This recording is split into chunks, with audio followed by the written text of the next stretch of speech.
On this episode of the Hockey IQ podcast, we sit down with Petri Karjalainen. This was an absolutely wonderful episode. For the past 3 seasons, he's been the national team coach with the 03 birth year, so he just finished up the U18s. And it's just a wealth of knowledge here. I really enjoyed his story. Even prior to that, he won the World Junior Gold with Finland. The year prior, they were actually in the relegation round. So very curious to see the differences between the two there, how the Finnish structure works between the club teams, the national teams, talking development, looking at what skills that Finland's currently focusing on, how they're going about improving their offensive goal scoring. Just a wonderful episode. Very gracious, nice person. Really enjoyed this. I know English is not always a strong suit, but I thought it came through very, very clear and concise. So really excited to share this episode with you. Without further ado, our episode with Petri. On the Hockey IQ podcast today, we bring on Petri Karjalainen. Close. Yeah, it was definitely pretty good. Yeah, close. So I'll take that, but really excited to have you on. Obviously, very Finnish name and from a great hockey country. Got some great background knowledge, and I'm very excited to dig into your background because it's not the typical that you would see playing high-level hockey and then going into coaching. So thanks for coming on. Thanks for having me. It's an honor for being always in a podcast, and of course, doing this from Finland. It's far away from you guys, so it's a pleasure to be here. Absolutely. Well, let's start with a little bit of background on where you came from to where you are today. So maybe give the quick and skinny, but it could go for a long time because you've had quite the adventures. You've been in multiple countries, and I know your dad was a coach. Yeah, I try to make a short version of this. So, like I said earlier, I don't have basically playing career. I quit playing hockey when I was 15 and started coaching right after that. And I was basically always okay hockey player, not very good, maybe not the worst player on the team. And that was probably one of the reasons why I jumped to the coaching. I wanted to be around hockey, around the ice rink. And then after a few years, I started thinking that, hey, maybe this is something that I want to really put effort on and see that if there's possibility of sometimes working in hockey, maybe coaching. In that time, there wasn't that many professional coaches in Finland, for example. It was only the men's league, and that's about it. And but short version, I went from Oulu, which is my hometown, went to Helsinki first, coached over there, and then I got a little bit lucky. I was in hockey school in Canada, in Penticton, and get to know the Swiss agent then. Afterwards, he was the GM of one team, and he was the one who got me arranged to the Switzerland, and I went to Davos. Unbelievable place, really good organization from hockey wise, and awesome place to live. Spent there 3 years, and after that I came back to Finland to work in Oulu. Basically, so story short, I have been assistant coach in the men's league, a couple different organizations, head coach in second highest level, 2 different teams, junior A head coach, and then 1 year in Russia, in KHL, first in Magnitogorsk, and then we were fired, which is pretty typical over there. And then I went to Novosibirsk for rest of the season. Dmitry Yushkevich was the head coach, former NHL player, and enjoyed my time a lot in Russia. It's a different culture, different country, different language. Everything is different, but the league is really good. Like really good. I think the best league after the NHL is played in Russia. And then came back to Finland, and I was now last 3 years, I was a national team head coach,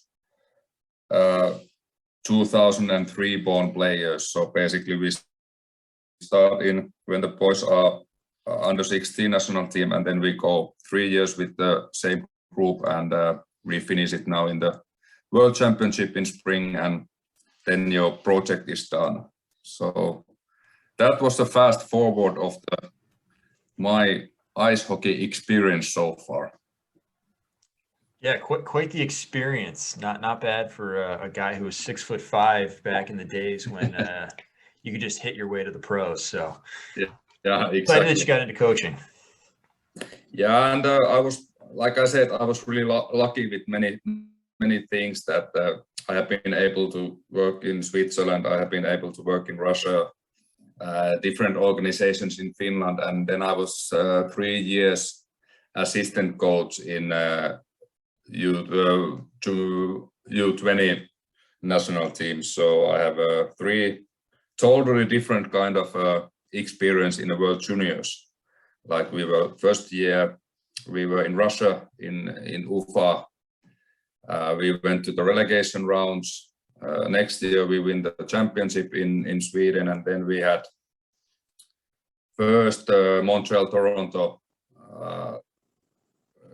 championships, and we lost quarterfinals to Sweden. So basically I have been experienced everything in World Juniors. Champion and the relegation rounds and the quarterfinal lost. So, but like I said, really good experiences, a lot to learn.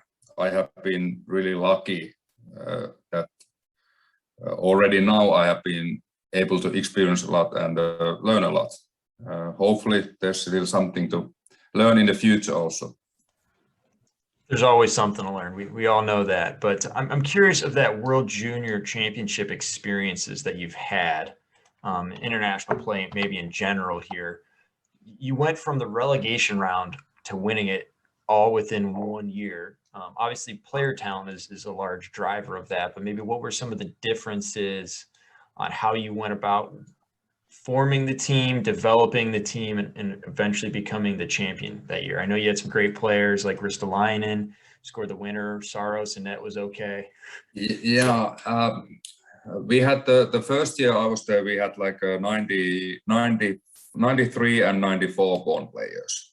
And we were actually really highly touted and expected that we are going to go all the way in that year. We had like Joel Armia was on the team, Sasha Parkko was like 2 years younger already then was on the team. Artturi Lehkonen was already 2 years younger in then, but it just never worked really well. Then we had injury problems, not problems, but always if in the World Juniors, if you have injuries, they are affecting on something. It was the time that you could only have like 20 skaters plus 3 goalies. So you have few injuries here, it's right away problems.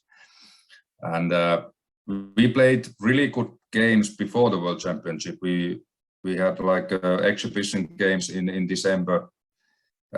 We beat USA and I think we beat both USA and Canada. Played really good hockey, but then in World Juniors it just didn't work quite well. So the next season it was then 94, 95 born players.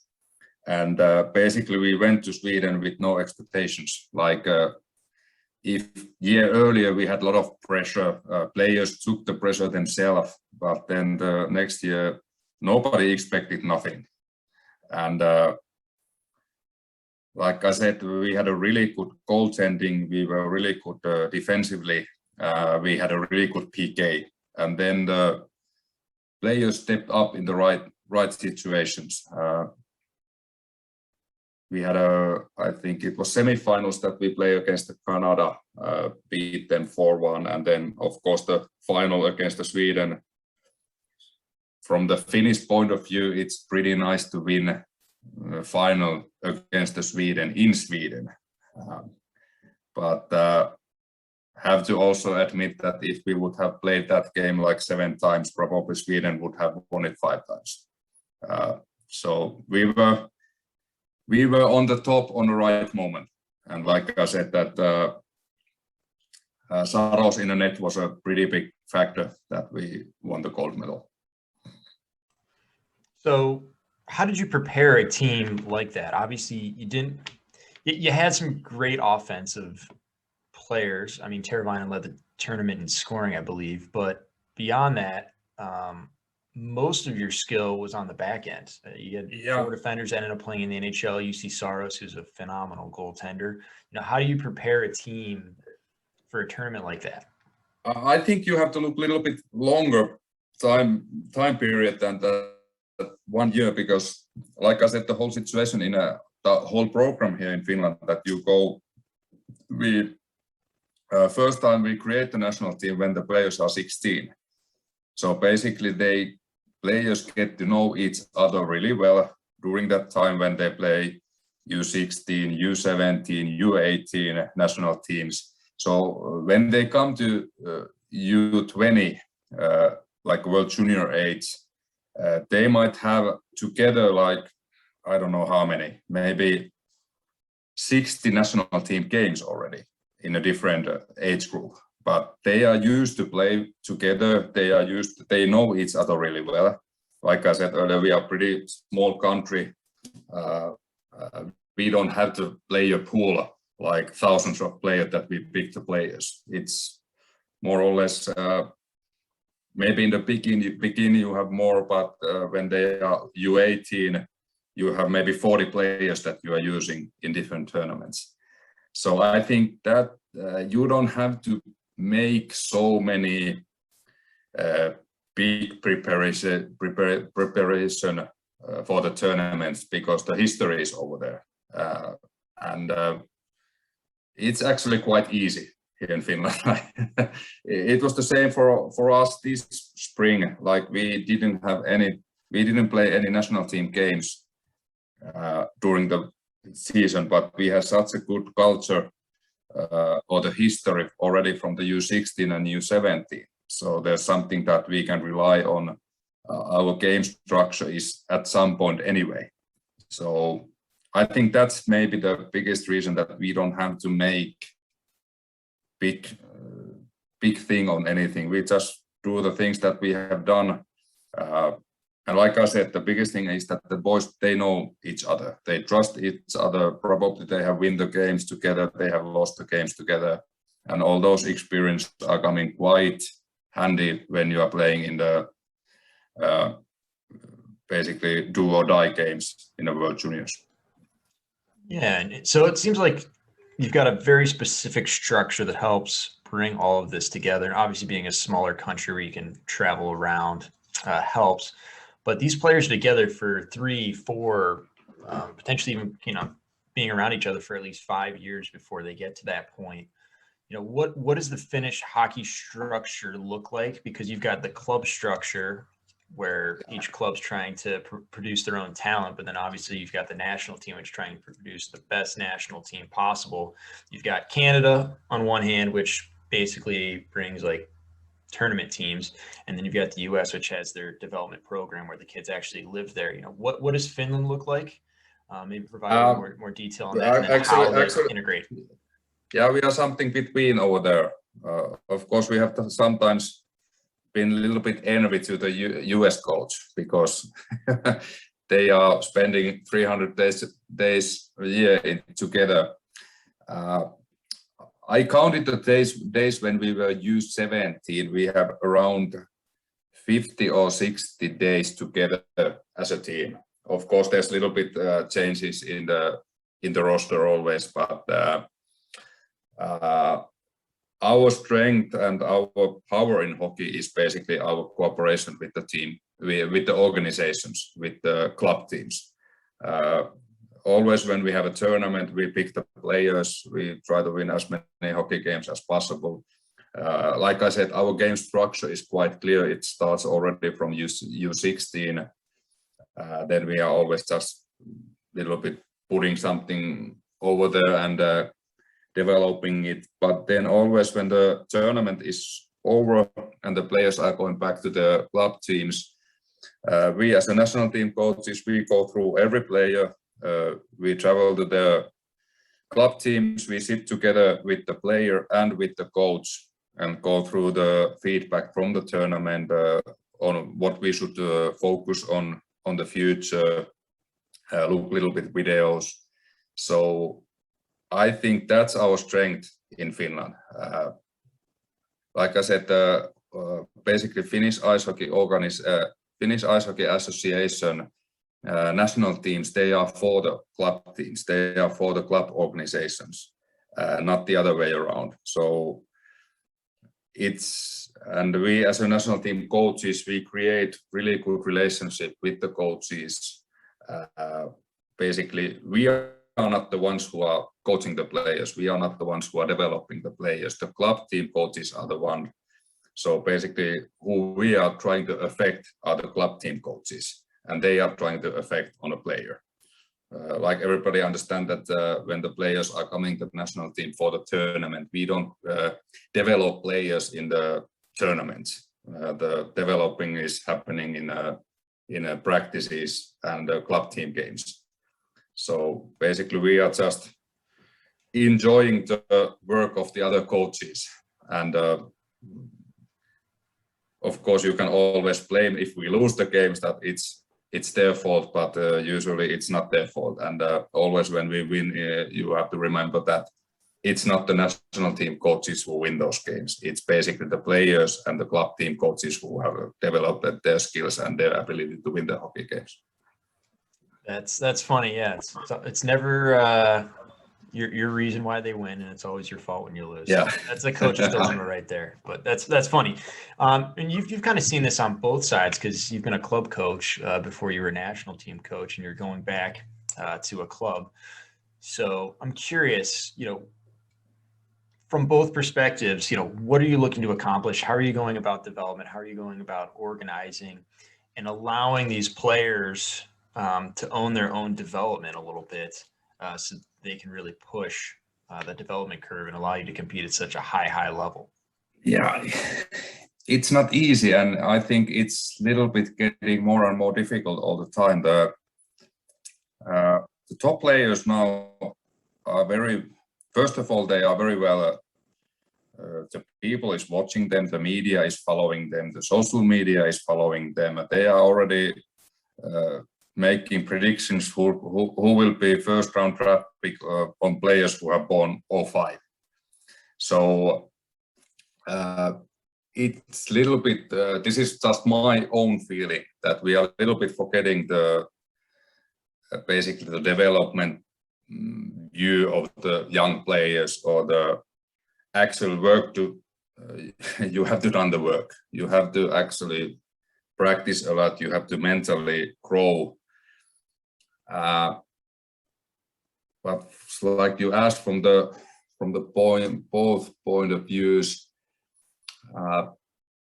I enjoy a lot as a club team coach when the national team coach is coming to our practice, is coming to talk with my player who has maybe been in a national team tournament, so we can together put some steps for the player that what should be our goal, what kind of actions do we have to take to reach those goals? Is it like a short period of time or long period of time? And I hope that when I was a national team coach also for the club team, coaches had the feeling when I came to visit them and talk with them that they are also getting something from it. I think now the coaches are pretty good and pretty smart already. It doesn't matter are they NHL coaches or no, basically none of us is ready already. And you can always, it doesn't matter are you talking to coach who is coaching baseball for 10-year-old kid. Probably you can get something from him also in a coaching point of view, or the leadership, or just how to develop young young boy or girl, it doesn't matter.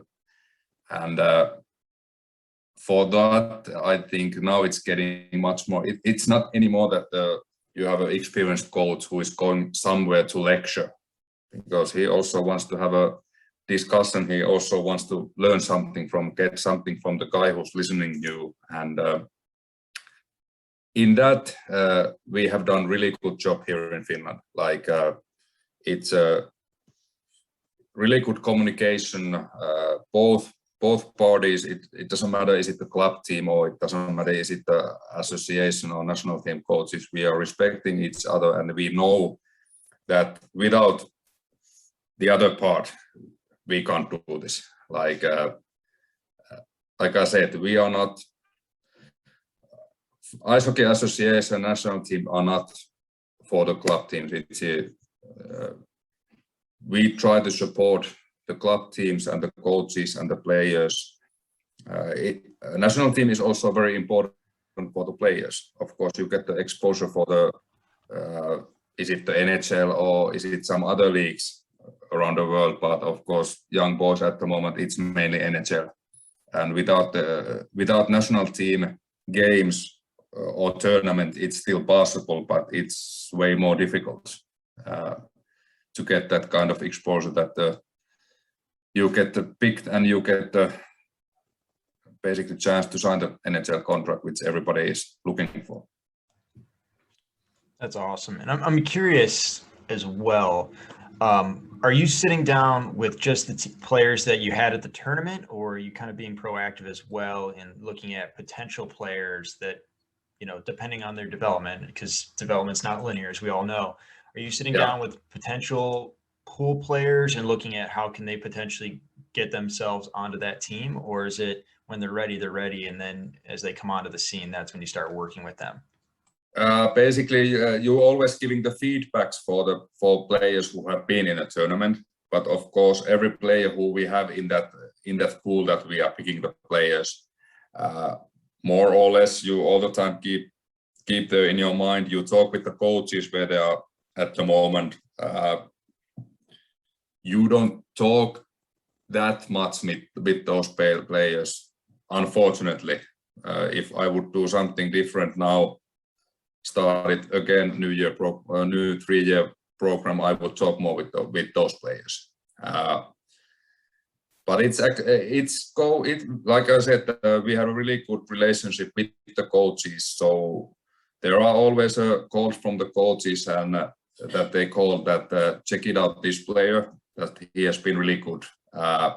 They never call that, hey, pick this player, but they call that, hey, come and see that he has this and this thing that he has developed a lot. So maybe he's suitable for you. And also the other way around, I have been talking with the players who have maybe played a lot of tournaments, but then there has been some setbacks, and that what you need to do, what you need to focus on to get back again to the national team and to be picked. And but like I said, it's our strength, our structure is, our program. I'm not sure would it be possible to organize something like that in a bigger country. Like we are such a small country that we have to do it like this if we want to develop good players, if we want to keep developing players for NHL or for KHL, and if we want to compete in national team tournaments, we have to be really hands-on from the younger age already.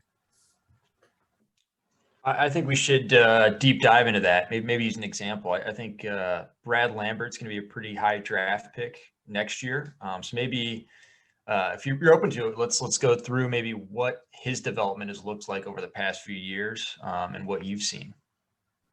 Of course, Brad has had a lot of problems earlier with many different small injuries, and like I said, it's how the players develop. It's never linear, and of course, if I compare it to, for example, in the USA, I think most of your players they are playing that program in Ann Arbor, or when they are World Juniors, they probably most of them are playing in college hockey, or some of them in UHL.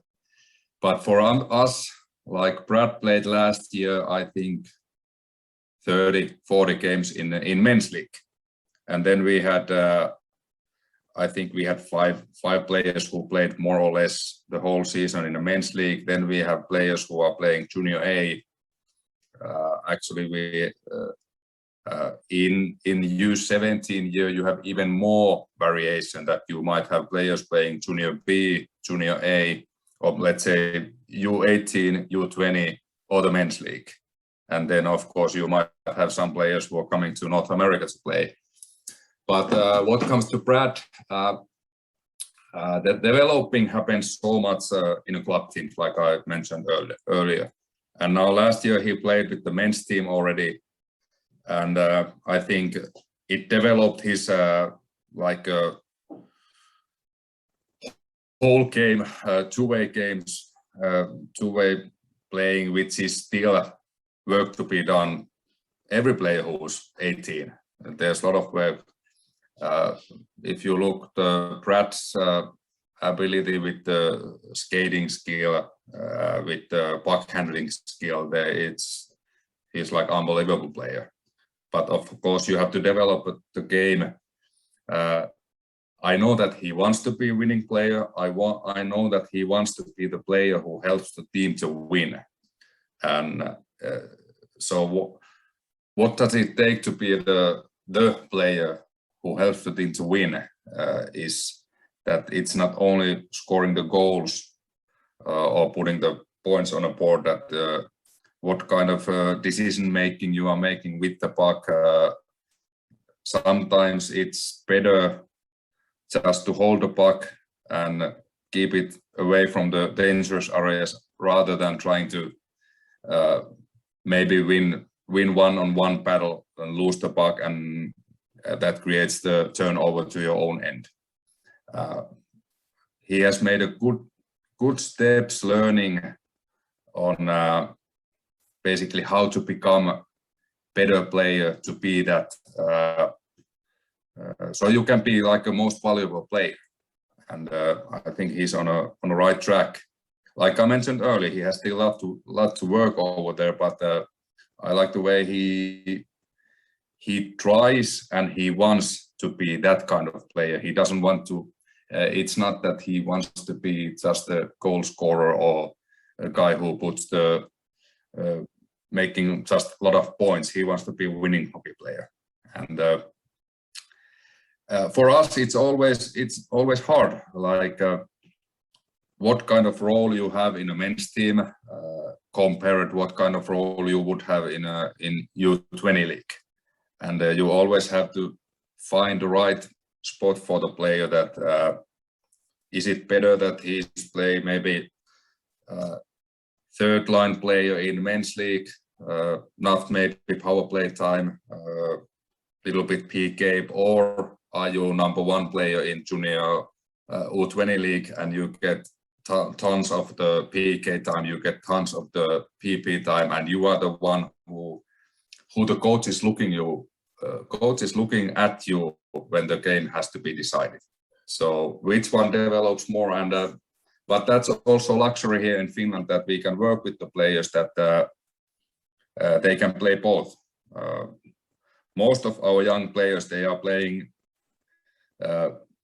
men's team, maybe a little bit more over there, but then they also get the chance to play the U20 league, where they have a bigger responsibility. They are the ones who are deciding the games. Is it a win or lose? It actually doesn't matter that much, but you have to be in that role, that you are the one who decides the game.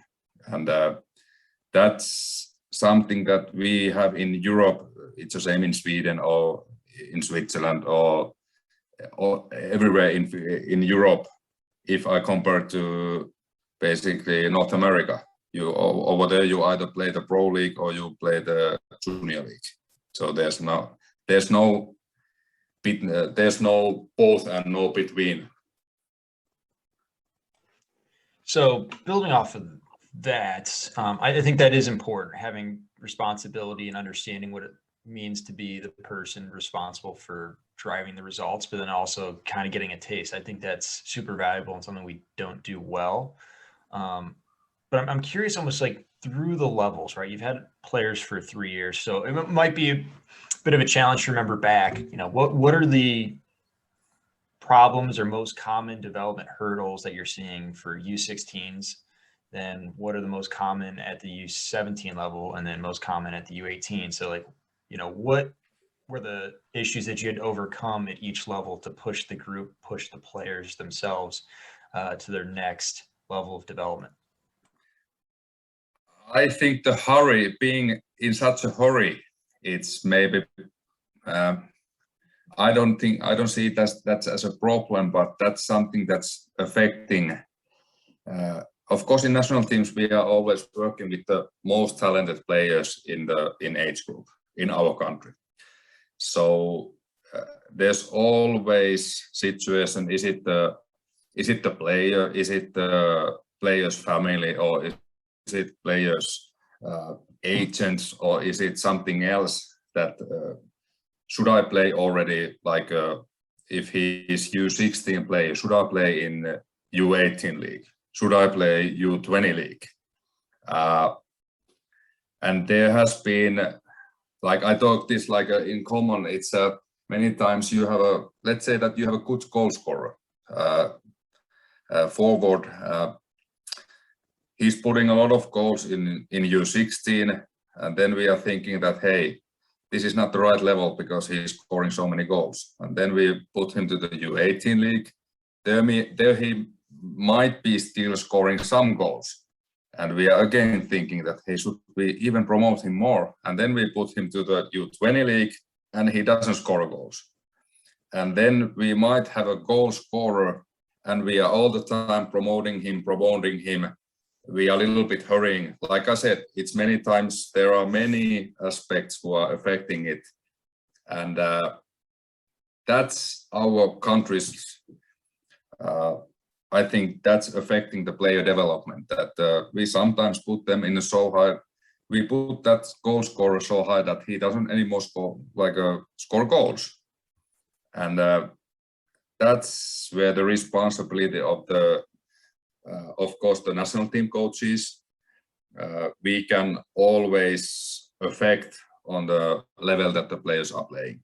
It's always the club team, sport chief or the coach or whatever who decides it, but we can for sure affect it.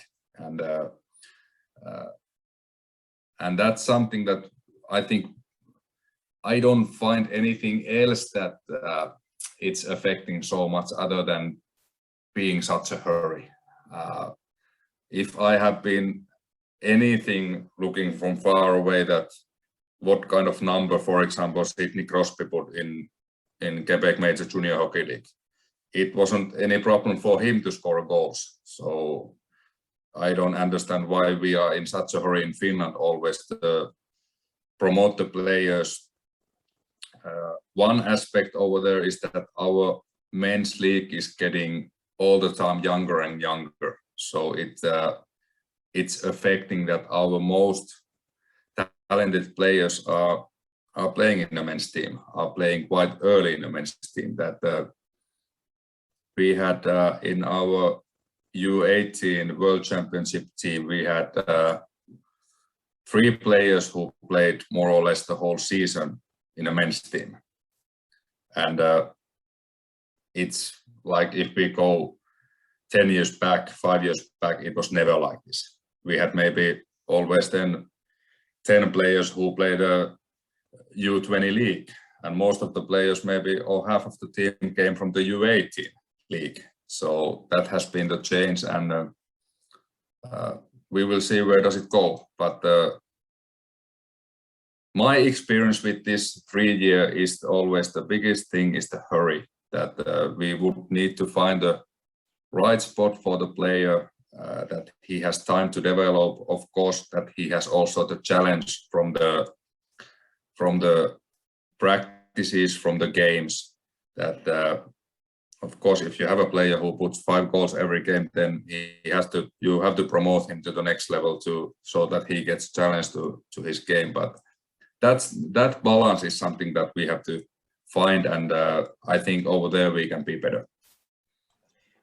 That is such a huge point. I think you see that everywhere, but it's probably more so when you have the next steps laid out like you have over there, Yeah. of not rushing through it.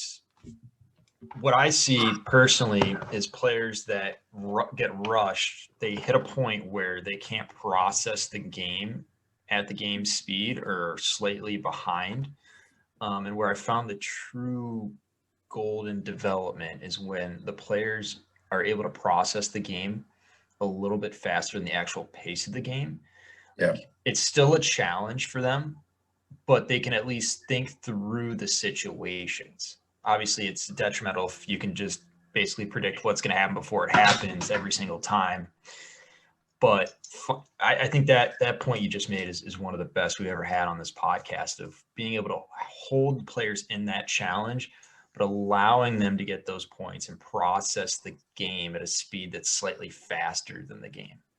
Yeah, and like we have been talking a lot, always, basically as long as I have been involved in national teams, we have been talking about the goal scoring, that we have to be able to develop more about.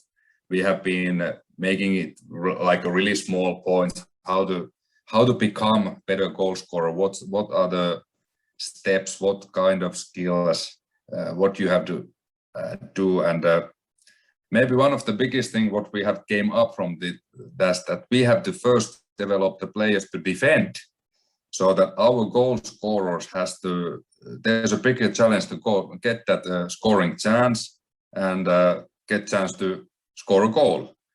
That let's focus on how we defend, how our individual players defensive skills, what level they are, what level our team defensive skills are. And when we can improve those, when we can develop those, for sure our goal scoring is getting better, because they are facing better defensemen, and they are facing a bigger challenge of getting already the scoring chance. And that's it's always in a national team tournament, our forwards are getting that holy smoke, that if you have a club team game, you have maybe 3 seconds in that scoring situation, and when you go to the national team tournament, you have 1 second. So the difference over there, and what are your basically challenges, how good defensive teams there are, how good defensive players you are facing in, for example, the U18 World Championship. It's totally different level than the club teams, and that's something that when we can improve our defending, like I said, the individual defensive skills and the team defensive skills, it will automatically improve our goal scoring, because they are facing much harder challenge. They are facing much. You took the time away. You take the pace of pace away, and that's the thing. Like I said, this is my opinion, that how we should focus on goal scoring. That let's work with the defending, and it goes hand in hand. How do you teach those defending skills? What are what are the elements you're focusing on when you're developing those and getting after that, or having those discussions with the club coaches to focus on, these are the skills we need to develop so we can make it more of a challenge for our goal scorers? I think the biggest thing is always your skating skills, skating ability. How can you turn from the backward skating to forward from the backward? Then the defensive side, the stick work, how are you able to defend with your stick?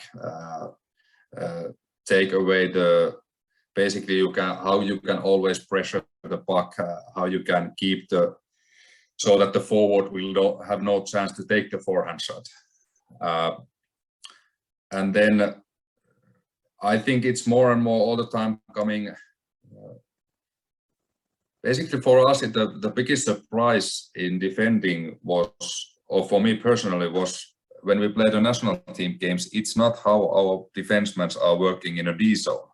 They are doing pretty good, like how they are in the working position all the time, how they box out the players, how they pressure the puck with the stick, how they battle on loose pucks.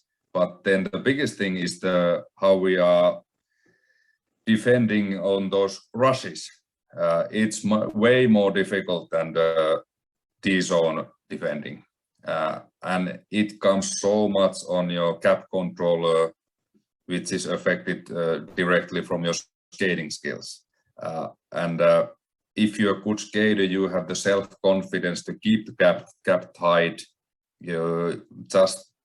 These are basic stuff, how you play between the dots.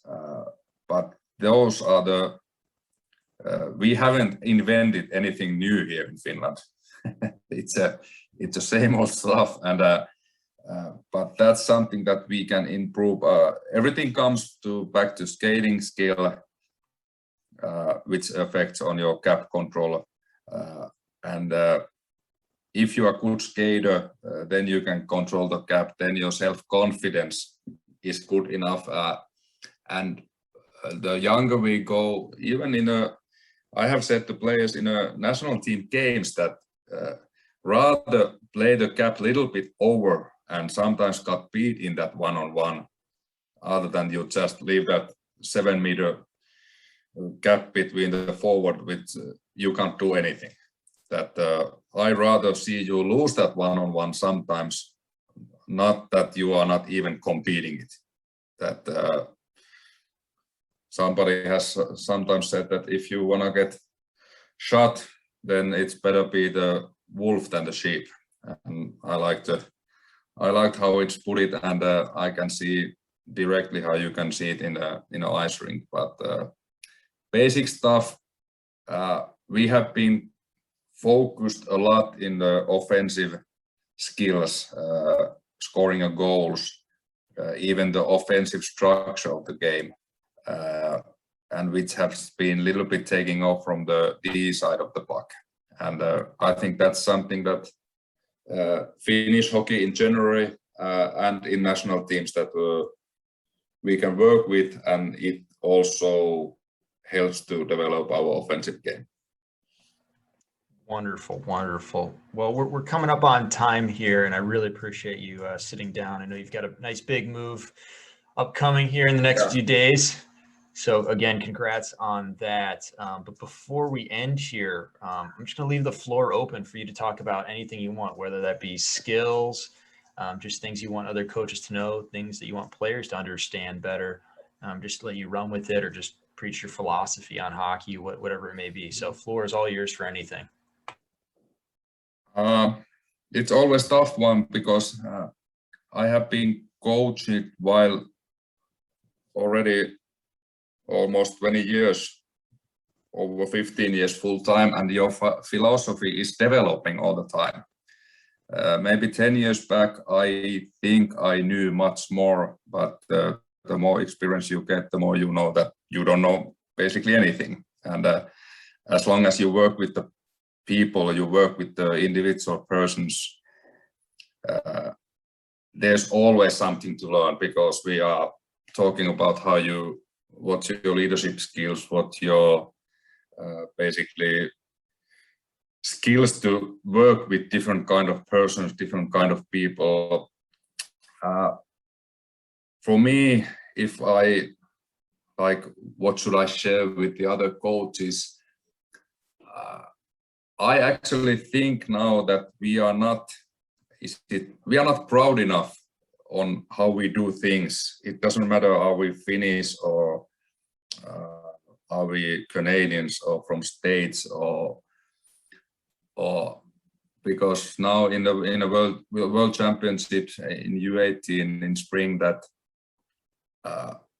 I like the hockey what was played over there. I was really proud of the way we competed.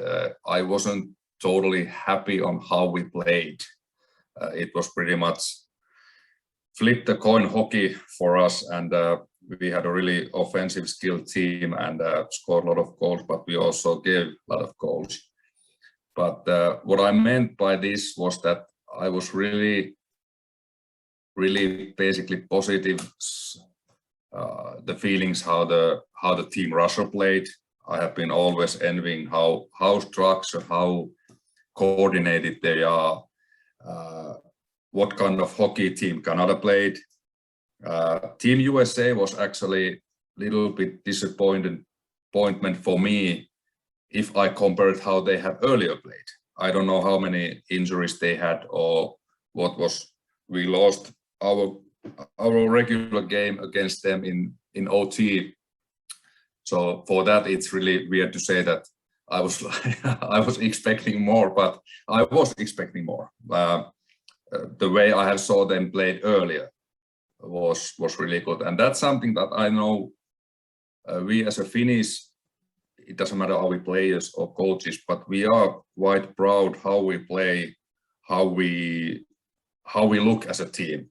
But I think also the other countries should be. I don't know how it is, but like I said to Sweden coach after the bronze medal game that we lost like horrible numbers, and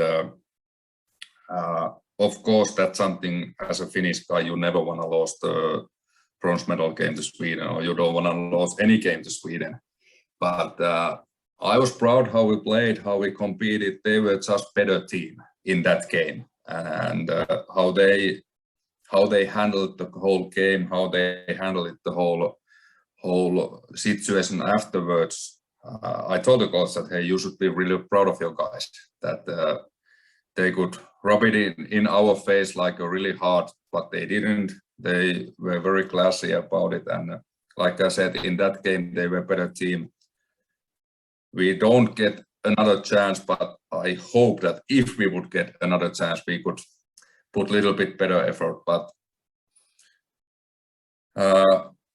after what happened all over the world with this COVID situation, and that basically enjoy and be proud of your country, your organization, your club team. Like I say, it's not need to be the national team game or team. It's not need to be professional level. It can be players born 2013, and it doesn't matter are they boys or girls, but basically be proud and enjoy the hockey and the work to what is being done in that level wherever you are. Awesome. Well, thank you so much for coming on and helping coordinate with the 7-hour time difference. Yeah, it's always fun. But no, really appreciate you coming on, and thanks again for sharing your wisdom. I think there's a lot of great points that people can take away from this. So thank you again so much for taking the time. Thank you. Like I said earlier, this was an honor of being here, and always challenged for speaking in English and trying to get the ideas and the thoughts on some kind of form that the people understand it. Better than me, I can say that. So take care. Thank you. Well, I hope you enjoyed that episode. I know I did. So before we let you go, though, we'd like to remind you to please like our podcast, subscribe to it, give us a follow, and share this with all the hockey people in your life. We really appreciate growing this community, this podcast. Remember, we also have a newsletter, the Hockey IQ newsletter as well. Really excited to continue to grow this. So please help us grow this further by liking, subscribing, following, and sharing with everyone. So appreciate you all. Take care.